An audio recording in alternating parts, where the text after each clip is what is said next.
jalat tuonne eteen. Alkaa sillä lailla, että siellä on siinä tilaa pyörittää jalkoja. Eli ensimmäinen on tällainen vaan, että kun oikea jalan, niin nostatte sen jalan pikkusen ylös. Ja sitten sen jälkeen kierrätte ulospäin. Ja sitten tällainen pyöreä liike ja takaisin tänne näin, niin voidaan vielä laskea. Sitten taas nostetaan ylös. Sitten käännetään ulospäin ja sitten lähtee. Ja mahdollisimman laajaa liikettä. Voit tehdä vaikka 15 kummatkin sitä. Muistatte ihan sen, että se on todella niin kuin, että ne on erillisiä liikkeitä. Ylös, käännetään jalkaterä ulospäin ja sitten pyörää.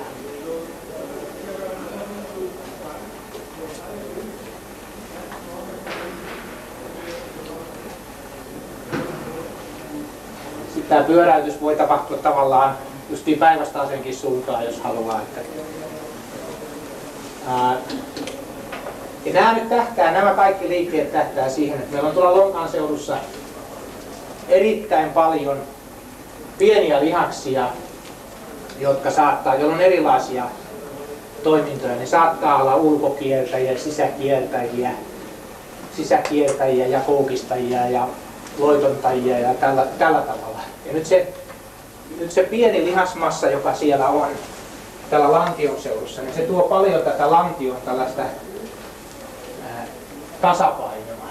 Ja nyt useimmat näistä pienistä lihaksista, niin tuollaisissa perusliikkeissä ne ei oikeastaan harjaannu ollenkaan, koska niin isot lihasryhmät hoitaa sen tehtävän niiden puolesta. Ja tällaisilla liikkeillä niin tavallaan voidaan, itse asiassa aluksi näitä, että sanotaan, että kummallakin jalalla tekee 10, niin se saattaa tuntua aika puuduttavalta tuolla, että tuntuu siltä, että siellä ei ole paljon voimaa. Mutta sitten niin se kehittyy aika nopeasti. Ja toinen asia, mikä on tärkeää, että se liikerata täytyy olla ihan selkeästi niin nämä eri vaiheet, että se liikerata, että se todella kohdentuu sinne oikeaan lihakseen. Sitten me voitaisiin käydä vaikka seuraava liike. Eli lähtee tästä konttausasennosta ja näitä sanotaan tällaisia koiramaisiksi liikkeeksi näitä, mutta yksi on tällainen, jossa nostetaan alaraja ylös, sen jälkeen käännetään ulos ja sitten vaan pyöräytetään mahdollisimman laajasti tuolta sivulta. No niin,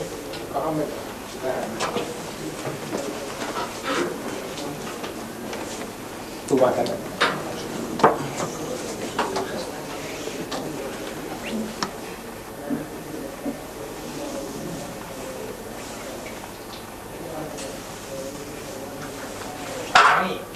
Ennen kuin jatkatte, niin yhden asian, minkä mä sanoisin näin, että muistakaa pitää lantio koko ajan niin kuin samassa tasossa.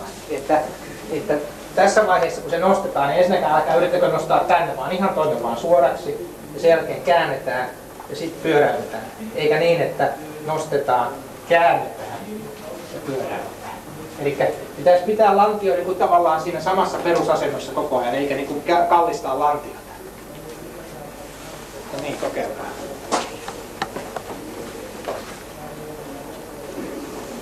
Pikkusen taipaa. Pidä tuolla noin. Käännät. Ja sitten pyörää. Tuntuu pikkasen erilaiselta kuin se. Pidä vain alhaalla. Se on taipumus kääntää lantia.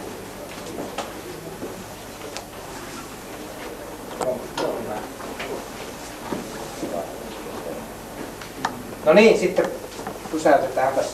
Sitten seuraava on ihan oikeastaan samantyyppinen liike tästä vaan ylös ja sitten käännetään, mutta sitten ihan suorana tänne eteen ja takaisin.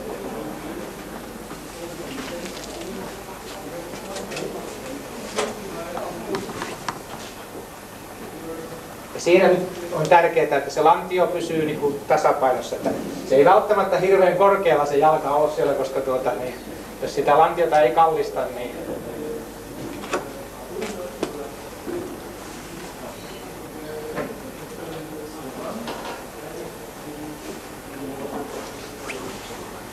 tuotte vielä sen niin kuin jalan suorana takaisin sinne ja sieltä ja sitten takaisin. Nyt vaan Tero tämän alhaalla tässä. Kokeilette. Niin. Sä yrität nostattaa sitä pikkusen liian korkealle, on taipumus kallistaa lantiota. Ja sitten vähitellen niin kun sillä, että kun alkaa saada sitä liikelaajuutta, niin sen saa vaan pitemmälle ja pitemmälle sitä pystyy tuomaan. Mutta jälleen kerran, niin nämä ei ole välttämättä mitään helppoja liikkeitä. Siinä, mutta niissä kehittyy erittäin nopeasti. Seuraava on sitten ihan vielä yksi liike, joka on tämmöinen päinmakuulla. Ja tässäkin taas nostetaan, sitten käännetään ulospäin. Ja tonne noin. Ja pyritään pitämään niin kuin tavallaan toi lantio, ilman lantion kallistusta.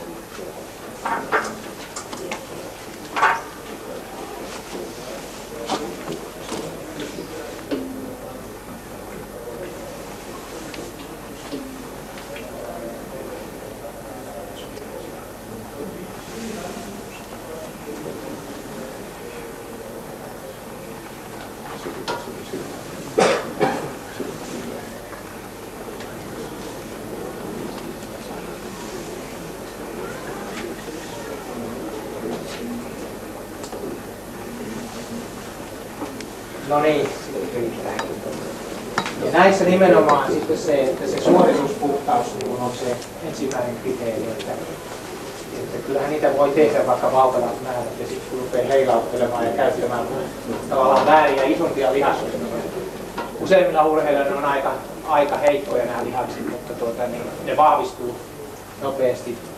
Ja yksi hyvä puoli tässä on myöskin se, että tämä kyllä kehittää myöskin liikkuvuutta aika tehokkaasti, että se ei ole pelkästään niin kuin niiden pienten lihasten lihasvoimaa, vaan myöskin se notkeus ja liikkuvuus kehittyy. Toinen asia sitten, että minulta kysyttiin niistä sisäkiertäjistä, jos ne on tiukat, niin yksi sellainen hyvä testi ja sitten hyvä harjoitustapa niin kun niitä treenata, niin on vaan tämmöinen näin.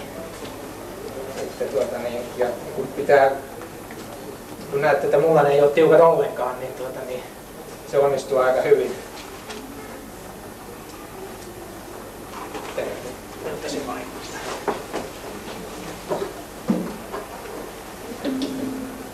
Joo, jos on aitoja, niin tämä ei ole yleensä ongelma.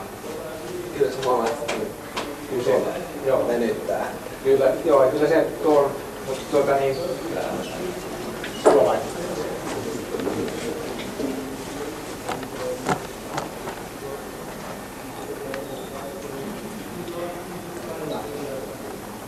Mutta niitä ei niin kuin tavallaan myöskään venytä kovin helposti liikaa.